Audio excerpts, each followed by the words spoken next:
พันเหปินนะปาเตจะ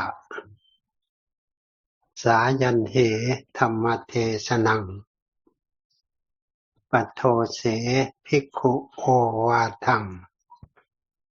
อัตตลัตเตเทวะปัญหานังปัจจุตเสวะคเตกะเลปัพพาปัพเพวิโลกนังขอเจริญพรเจริญธรรมเจริญสุขแด่ทุกท่านวันนี้ก็เป็นวันที่8ของเดือนกุมภาพันธ์เป็นวันครบรอบ1 ปีของการก่อตั้งอรัญญสังฆารามเราก็ได้มีโอกาสมาร่วมแสดงออกถึง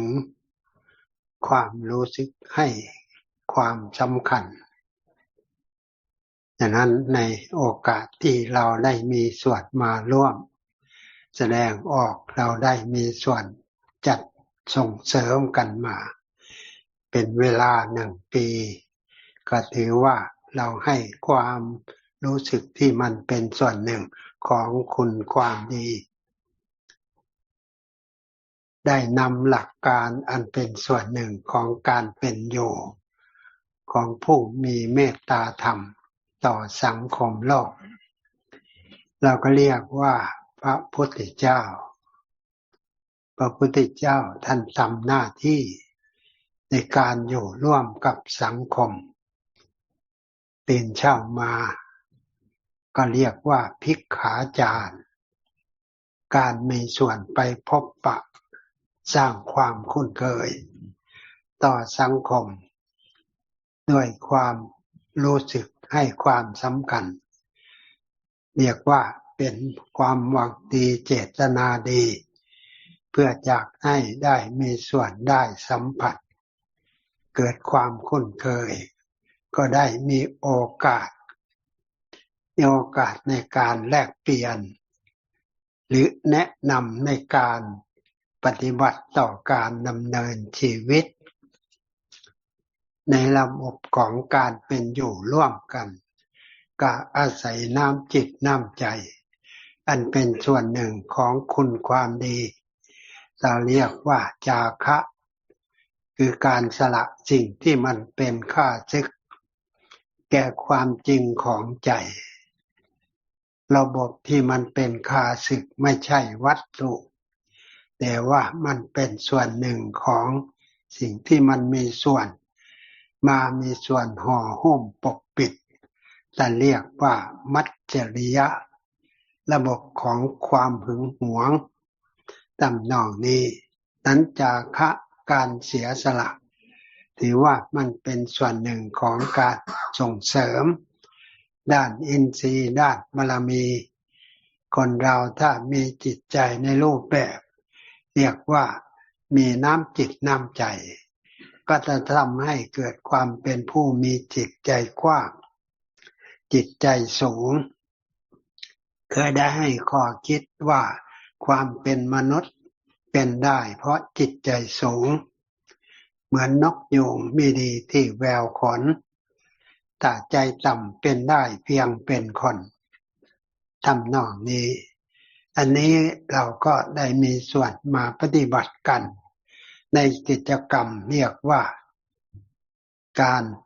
บิณฑบาตการมีส่วนน้อมใส่เรียกว่าเป็นการ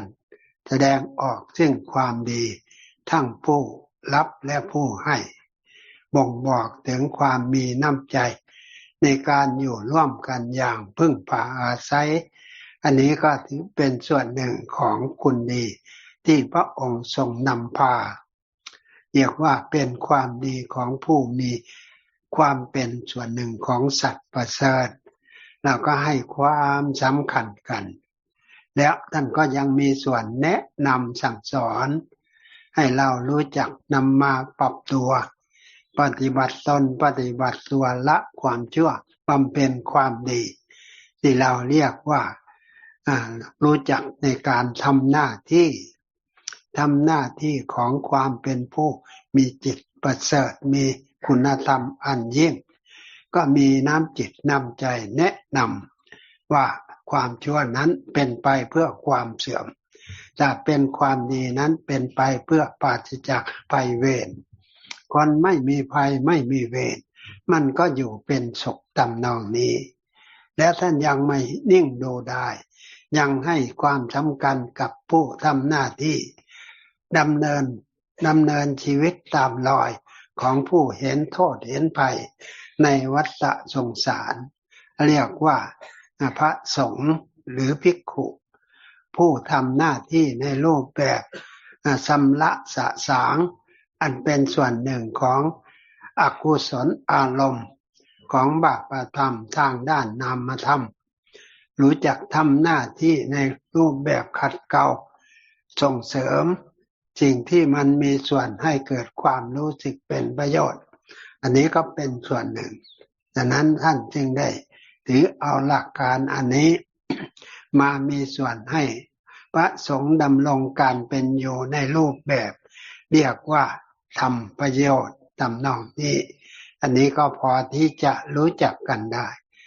แม้กระทั่งผู้ที่มีส่วนกับการบริหารสังคมพระองค์ก็ยังไม่มีความรู้สึกนิ่งดูดายมักจะมีส่วนพบปะเรียกว่ามีส่วนให้ข้อมูลในการบริหารสังคมเป็นไปในรูปแบบของทัศพิษราชธรรม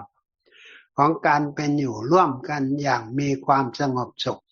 ก็อาศัยความมีน้ำใจอย่างนี้จึงเป็นกิจกรรมที่พระองค์นำมาทำหน้าที่เรียกว่ากิจอันเป็นส่วนหนึ่งของผู้ทำประโยชน์ตนประโยชน์ผู้อื่นให้ถึงพร้อมด้วยความไม่ประมาทเป็นสิ่งที่เป็นประโยชน์ต่อสังคมโลกและก็ยังมีส่วนทำให้โลกมีสันติสุขวิมุตติธรรมไปด้วยอันเป็นสิ่งหนึ่งของคุณความดีของความเป็นมนุษย์ฉะนั้นวันนี้เราได้มามีส่วนทำกิจกรรมอย่างนี้เราก็เอามามีส่วนปรับตัวและก็เอามามีส่วนส่งเสริมให้สังคมของเรานั้นมีส่วนของความพร้อมไปด้วยความดีไปด้วยความรู้สึกที่มีน้ำใจเหมือนผืนแผ่นดินนี่มีลักษณะเป็นประโยชน์ต่อการดำรงชีวิต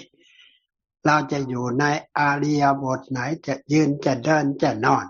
จะนั่งจะนอนเราก็ต้องอาศัยผืนแผ่นดินเป็นหลัก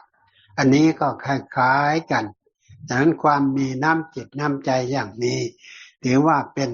คุณความดีของความเป็นมนุษย์ท่านจึงได้มีส่วนนำมาส่งเสริม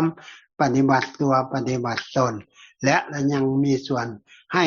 เกิดประโยชน์กับกุลบุตร